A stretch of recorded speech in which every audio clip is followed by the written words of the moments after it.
Hi guys, it's Laura here and we are here with Nick, and today we are going to talk about how to be a driving instructor, the best parts and the worst parts.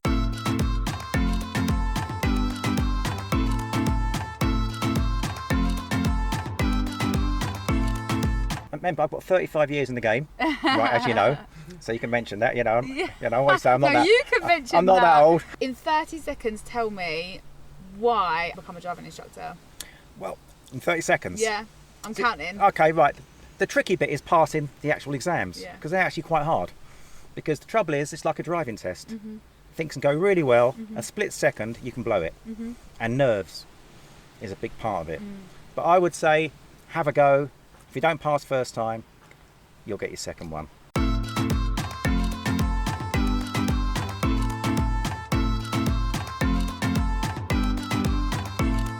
Tell us a little bit about your experience. Well, basically, I started off like most new instructors. Yeah. I had to get trained, so I had to go and work for a driving school. And then when I started to realise, you know what, I'm getting these pupils off my own back, not from the actual driving school, I decided to go on my own. Yeah, who did you learn with? Oh, it's a long time ago. I did a bit with BSM, and he let me sit in the back of the car. Oh, nice. And I learnt nothing. What is the one thing that you know now that you wish you knew 35 years ago when you were learning? God, that's I don't really train instructors, but I've trained quite a few sort of as friends. And I would say the most important thing is good personality. Yeah. Being able to deal with people. Yeah. And be approachable. Okay. And of course, you need to drive. Of course. It does help. It does help. Yeah. And if you're quite good at driving, it helps as well. Does it? But I'm sure I heard the old adage, those who can't do teach. Yeah, okay, so let's, I want the dirt now.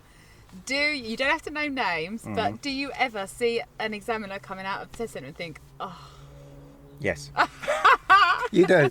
You do. Obviously, I do have my favourites. Yeah. It's their persona, isn't it? Yeah, of course. But there are some I think are a little bit sort of a bit cliquey and a little bit strict and a bit pedantic. Okay. But on the whole, most of the examiners are okay. So you handled that so professionally. Yeah. How does it feel when someone that you teach, who you're really confident in, doesn't pass? It just means I'm going to get more money for lessons. I'm only kidding. No, I'm only kidding. No, it does. It hurts actually. Yeah. It hurts because I can imagine. You're sort of telling them on the way, you're encouraging them, and I'm sort of saying, look, as far as I'm concerned, you're going to get a license in 45 minutes time. Yeah. But you can't.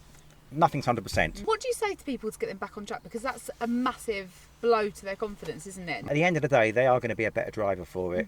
Because if they fail on something silly, you know jolly well that it's nothing to do with you. Yeah. It's on the next one they'll pass. Do you have it where you have if a student fails, or if you have a couple of fails, does that impact you as an instructor, like your confidence? Or? Of course it does. Does it? It does, yeah. I mean, because sometimes nerves are a massive part of this. If they're driving a manual car, their left leg is shaking. You try pulling away with a shaking leg. Oh yeah. And they kangaroo, the usual thing. Yeah. The idea is, the examiners aren't silly. They do allow for nerves, but you need to be smooth and control the car, and if you can't do that, you will fail your test, unfortunately. Okay, so then why do you love being a driving instructor? What is your why? What keeps you going? What keeps you motivated? The word love might be a bit hard, but I do enjoy it. Yeah. I do. I enjoy the freedom. I love meeting people. Yeah. And I still get a buzz out of it.